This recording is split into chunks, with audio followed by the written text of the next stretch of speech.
Article number 6.10 electric motor of 1 horse power 746 वाट के equal होती है।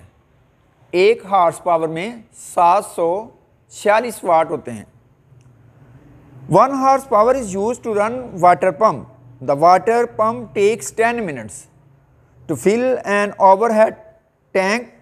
The tank has a capacity of 800 liters and a height of 15 meters. Find the actual work done filling the electric motor to fill the tank. Also find the efficiency of the system. अब given data जो है इसमें power of motor जो है, motor की जो power है वो 746 वाट है। अभी मैंने आपको बताया है कि 1 हॉर्स पावर जो होता है ना, 1 हॉर्स पावर 746 वाट की इक्वल होता है। ये आपने याद रखना है, ये काबिल गौर बात है, नोट। और टाइम जो ले रहा है पंप, टाइम जो ले रहा है वो 10 मिनट्स है। मिनट्स को सेकंड में कन्वर्ट करने के लिए 60 से मल्टीप्लाई करते हैं तो time taken by the pump 600 second. Volume of water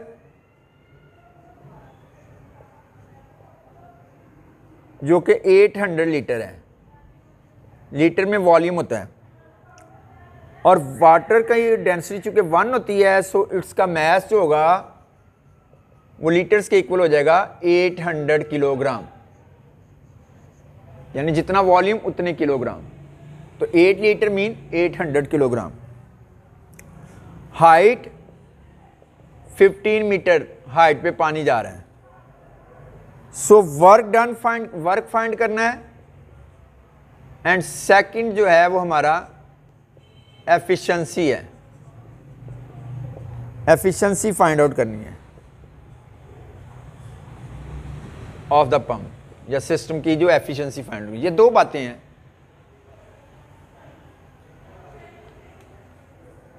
सबसे पहले हम वर्क फाइंड करते हैं, तो power is equal to work divided by time. So work is equal to power multiplied time. Power कितनी है 746 time 600।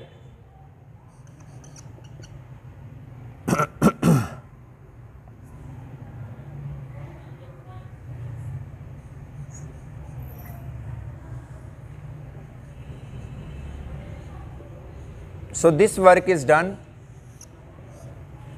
by the pump.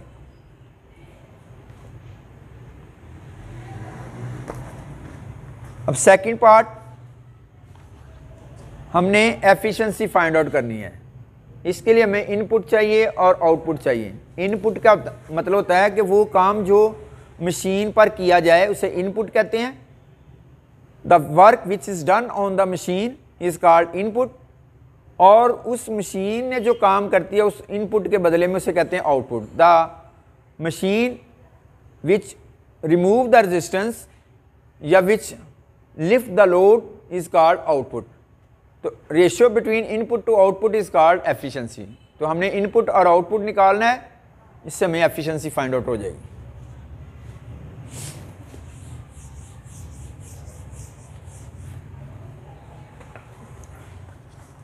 Force जो produce हो रही है इक्वल टू वेट हो जाएगी, और वेट इक्वल हो जाएगा mg के। मैस 800 G10 तो 8000 न्यूटन फोर्स जो है वो। तो इसलिए अब वर्क निकालेंगे। Work is equal to force multiply by distance. कितनी फोर्स रिमूव की है 8000, डिस्टेंस था 15 मीटर, 15 को 8 से मल्टीप्लाई किया 120, और ये 3 0 साथ अटैच किए तो 1,20,000 work is done. No efficiency. अब ये हमारा आउटपुट है। क्योंकि ये 8000 वाटर को 15 मीटर हाइट पर लेकर गए हैं। This is the output. Output निकालते हैं। आउटपुट जो है उसके लिए होगा वर्क डिवाइडेड बाय टाइम, यानी आउटपुट पावर क्या है, वर्क किया उसने 1,20,000, इस दौरान टाइम कितना लिया था 600 सेकेंड। तो 200 वाट जो है वो आउटपुट है, 200 वाट पावर जो है वो आउटपुट की फॉर्म में है। अब एफिशिएंसी क्या कहलाएगी, efficiency mean output divided by input multiply by 100। So efficiency output है 200, इनपुट जो पंप की पावर थी वो 746 थी, मल्टीप्लाई बाय 100, 200 के साथ 2 जीरो और अटैच हो गया 746। सो 26.8% जो है वो एफिशिएंसी है इस पंप की। इस पंप की जो एफिशिएंसी है वो 26.8% है। तो ये थे आज के वर्क एनर्जी पावर के न्यूमेरिकल्स। बेटा अगर आपको मेरे पढ़ाने का तरीका पसंद आया हो, आपको मेरे न्यूमेरिकल समझ में आए हों, तो मेरे चैनल को सब्सक्राइब कीजिए और बेल के बटन को दबाइए ताकि आने वाली जो भी वीडियो हैं वो आप तक जैसे ही मैं अपलोड करूं आप तक पहुंचें। शुक्रिया, अल्लाह हाफिज़, अपना ख्याल रखिएगा।